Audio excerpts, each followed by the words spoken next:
Hi, I'm Brianna McCoy, and welcome to Jack Talk.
Welcome to Jack Talk. In the studio today, we have the Director of Parking and Traffic, a local tattoo artist, and a Super Bowl talk.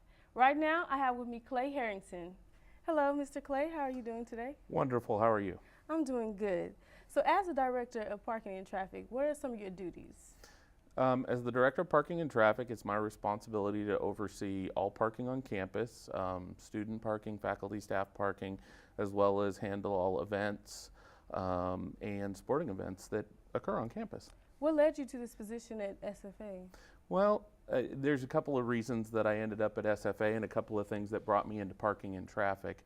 SFA was an opportunity for me to advance my career as well as meet a goal and serve a purpose. I think that something that directors in the past that I've worked with haven't done is had great outreach, as well as provides me an opportunity to advance my career as well. Prior to coming here, where was your occupation? I worked in parking and transportation at MD Anderson Cancer Center down in Houston. I've also worked in parking at the Port of Seattle at SeaTac Airport in Seattle. So I've got a lot of experience in parking and a lot of experience in transportation as well. In the past, students didn't really know the Director of Parking and Traffic. What makes you want to come out and talk to us and get to know who you are? Well, I think that one of the biggest points that that I see as a important thing for parking and traffic is to get out and reach and talk to our customer base, because if we don't talk to our customers, there's no way we're going to know what our customers want or what our customers need. Perceptions of parking and traffic are always going to be something that's going to be a challenge for parking and traffic, because we are an enforcement agency as well as providing all these services. So it's important to get a face out there that people can see and relate to, as well as having a place that they know they can come back to and get a fair shake. What's the most common mistake that you see students and faculty and staff and visitors make? Making assumptions. Assumptions are always a challenge for people. We live by the rules and regulations of parking, and those are put out there for everybody. So when you start interpreting those or making decisions based on what you think or what somebody else has told you, that's when you're probably going to run into problems. Though that being said, there's lots of opportunities to look at the rules and regulations. Plus, my staff is always out there, always available, and great for answering questions as well. But there are times in which students, commuters, or residents can park in the staff parking. Can you go over that, when they can park in certain parking formats that are different than what Yes. they actually pay for? Generally speaking,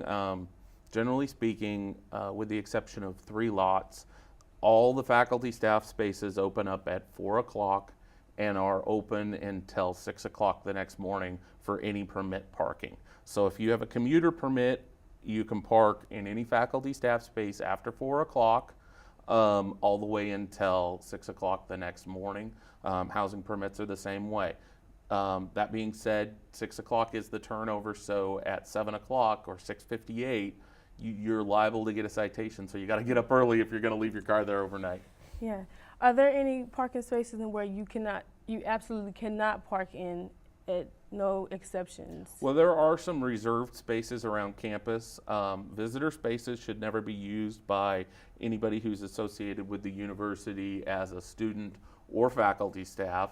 The ADA spaces, or handicap spaces as a lot of people call them, those are reserved for people with ADA permits, and so if you're not displaying a permit, that's a 24-hour violation as well. Those and service trucks are also a 24-hour enforced violation. Sometimes it's very difficult to find a parking space. Mm-hmm. The parking lot that seems to be empty, the one that's behind Landing, are Okay. y'all really bringing in revenue? Why can't the commuters or residents park in those spaces? In a specific, there needs to be an assessment done before we can change anything, which is going to look at what the availability is, what the impacts are going to be, and what the opportunities are going to be, or provided are going to be. So what are the benefits, what are the drawbacks, and what's the usage right now? Those things all need to be looked at before we can make any changes. Why can't I park in backwards? Parking backwards is actually, it depends on the location you're at, really, more than anything. If the space is perpendicular to the drive lane, so in other words, if it's straight in and out, you can park forwards or backwards, it doesn't matter. But if there's an angle on that space at all, it means the drive lane is a one-way drive lane. If you park backwards in that space, you're either going to have come in by going against the flow of traffic, or going the wrong way down that lane, or go out by doing that. So it's really a safety issue, because we don't want to have two cars coming head on in a lane that's too small for cars to pass easily. What's the craziest thing that's happened or that you heard of a student getting mad, or maybe a staff member got mad, they received a citation or a parking violation? I've had people, I've had all kinds of different things, of course, as you can probably imagine. The one that got me the most probably was somebody looked at me deadpan, not a flinch at all, and didn't understand why they couldn't park on the grass. So the idea is that we have to maintain equal access for everybody and equal opportunity. And one of the things that most people value about this campus is that it's a beautiful campus. And when we let people park all over the place, like on the grass, that's a prime example of what we can't let happen. Well, thank you, Mr. Clayton Harrington, for visiting with us today. Thank you very much. Coming up next, we got a local tattoo artist here and to talk about tattoo culture in the community. So stay tuned.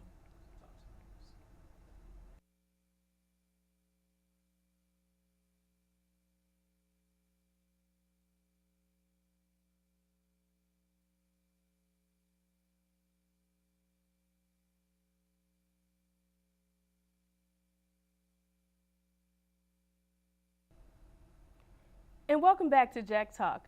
In the studio now, we have Caleb. Hello, Caleb. How are you doing? Hey, I'm doing well. How are you? I'm doing pretty good. Good. So where did tattoos originate from? That's really hard to say. I mean, it's far back as caveman. You know what I mean? A lot of them were islands, Pacifics, lots of places like that, really. So you work for, can you tell us where you work? I work at a shop in Nacogdoches on South Street.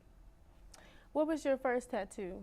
That one right there, actually. Can you tell us about it? Does it have any meaning? Not really. I actually just wanted a tattoo when I turned 18 and went and got one. So most people that come in, do they have something that they want to show y'all to draw on them? Or? Yeah. Nowadays, more people are stepping up to bigger tattoos. A lot of places have helped that, you know, the internet, Google, things like that. People are coming at us with pretty big tattoos. It's definitely a lot different from a shop that I used to work at, where you just pick something off the wall and get it, you know. It's a lot more thought into it nowadays, I think. Do SFA students come a lot to the shop? I believe that's probably a majority of our customers, probably SFA students, I would think. What's the most common tattoo that they want? Right now, it's the infinity symbol. I do a lot of those. Stars, hearts, you know, standards. Okay. Have you ever tattooed yourself? Yes, I have. When I first started tattooing, I actually kind of learned on myself, so that was kind of fun. Learned on yourself. So what makes you want to do tattoo artistry? I think the difference in tattooing and any other art is you're working with a person, which is kind of nice. Sometimes it's really bad working with people. I don't know. I prefer it just because you don't really have a whole lot of room for error. I mean, you can totally mess up a tattoo and not be able to fix it. So I think that's the kind of live on the edge aspect of it. You notice that more people are getting tattoos now. Why do you think that is? I think the TV shows had a lot to do with it. You know, they had the Miami Ink and all those, and everybody watched that. So I think that blew it up. Do you notice different cultures get more tattoos than other cultures? You know, I really wouldn't say that one particular culture gets them more than any other.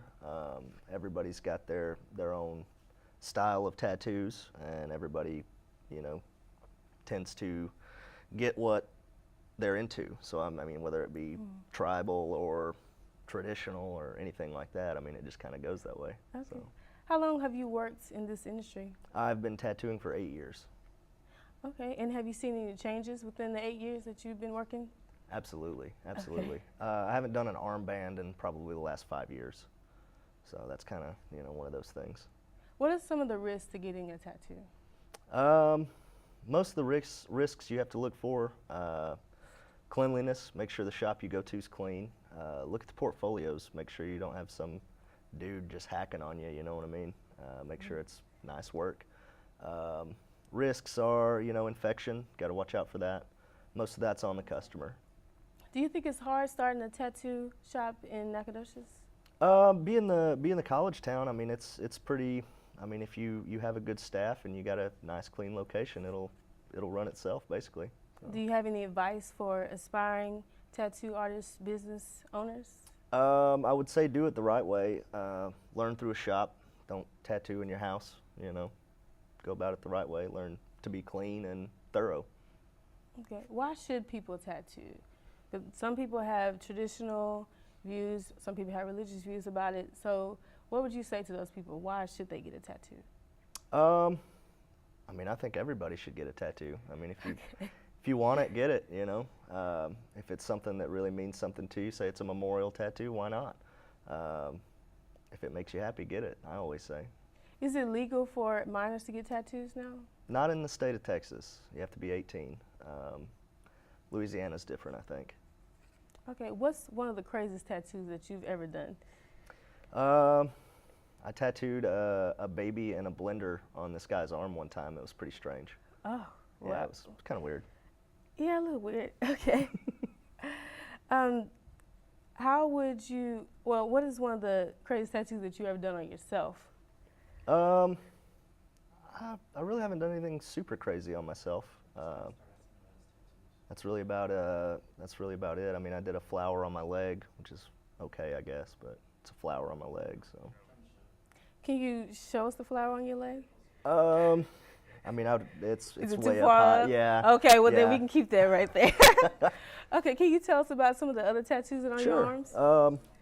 Pretty much everything is. I mean, I only have one tattoo that means anything. It's that one right there for my grandmother, and then the rest is really just a bunch of stuff, ladies and fire and all kinds of stuff like that. What does your grandmother mean to you? She was a really cool lady. Obviously a lot, you know, it's the only person that I have that has a tattoo on my arm. Okay, why are tattoos addicting? Oh, that's a pretty common question. I mean, there's not really anything in the ink that makes it addictive. I think it's just the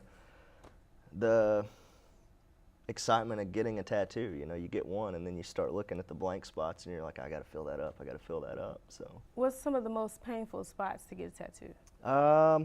I didn't like the elbow. Rib cage is pretty rough. The sternum's pretty bad. Inner arm, kind of rough, but. If someone comes in, they really want a tattoo, but they're just so scared, what do you do to just kind of relax them? What do you say to them? I just try and be as personable with them as I can. Just kind of do your best to talk to them, kind of get on their level and make them as comfortable as they can be. Okay. So your most meaningful tattoo is that the one that you Yeah, have on definitely your the arm? one for my grandmother. Do you have any other ones on you that? I have this really cool one. It's actually kind of a cool story. That's a trailer house breaking in half. When I was about 5 or 6, we moved from Huntsville, and my trailer house actually broke in half.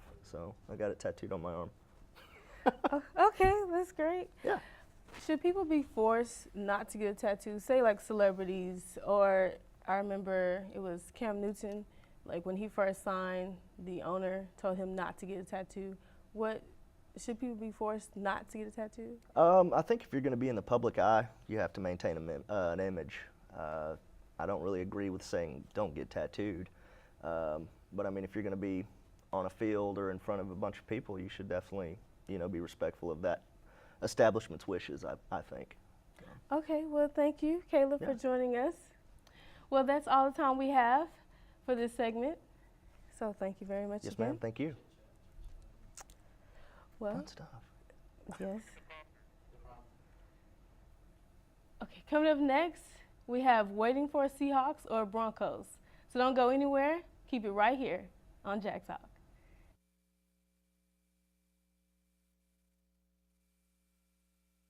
Welcome back to Jack Talk. I'm Thomas Martin. And I'm Matt Rose. We're here today to talk about the Super Bowl 48. Let's take a First- look at the Richard Sherman clip. Now. Joe, thank you so much. Richard, let me ask you the final play. Take me through it. Well, I'm the best corner in the game. When you try me with a sorry receiver like Crabtree, that's the result you're going to get. Don't you ever talk about me. Who was talking about you? Crabtree, don't you open your mouth about the best. Or I'm going to shut it for you real quick. LOB. All right, and Joe, back over to you. All right, so obviously there's some problems there, but do you see that as a huge problem? I really don't see it as a huge problem, but I believe that moment it was somewhat distracting, but that wasn't his intention. Like as he said before, he apologized, and I feel like he was just in the moment, and athletes do that. You can't chastise an athlete for getting pumped up for a game that they just won to go to the Super Bowl. Mm-hmm. Well, let's talk about the actual game now. So the game time temperatures are set to be at 26 degrees with almost a 50% chance of rain. How do you see that affecting Peyton Manning? Well, they always say Peyton Manning, his accuracy and all whatnot isn't the best in cold weather. He struggles in cold weather due to past games. But I really don't see it affecting him too much because it's the Super Bowl. I feel like he's going to have nerves of steel. It's Peyton Manning. He's one of the best quarterbacks to ever play the game. So I really don't see it affecting him too much. And both of these teams are from cold weather and bad weather environments. Exactly. Seattle, everybody knows Seattle rains all the time. Denver is mile high. It's always cold. So the game, you don't think it'll have an effect? It might have a little the wind on the thrown balls because Peyton, he can't scramble. He's going to have to make some passes, and that might affect it somewhat. But other than that, I really don't see it affecting too much. What weaknesses do you see for Denver? Denver's defense, their pass defense, isn't the best. Champ Bailey's been hurt. He's as old. He hadn't been as good as he usually is. Other than that, they're pretty much sewn up. Like their offense is good, their running is decent. Peyton Manning can throw the ball. And you have some stats on that offense, right? Record-breaking offense, like best offense of all time. Pretty much. What are the pretty stats much. again? Peyton Manning, he actually led the league in pass attempts and passing yards with 5,477 yards. And that, I'm not sure exactly who the second person was, but it was quite a bit amount greater than whoever was second. So a far first place. Seattle's weaknesses, really, Russell Wilson only has one touchdown in the playoffs, but he doesn't have any interceptions. But Russell Wilson needs to be better in order for them to win, I think. I think he needs to produce more touchdowns, be more mobile, get on his feet more. Because that's what Russell Wilson does. He just, if the play breaks down, he can extend the play, he can scramble, he can throw on the run, he can even run the ball, and that's what he's probably going to need to do against the weaker Broncos defense. Another thing, Pro Bowlers. Seattle's secondary has 3 Pro Bowlers of the 4. So 3 out of 4 of them are all-stars. The only way that I've heard to stop Peyton Manning's offense is with good man-to-man defense. How do you see those matchups going?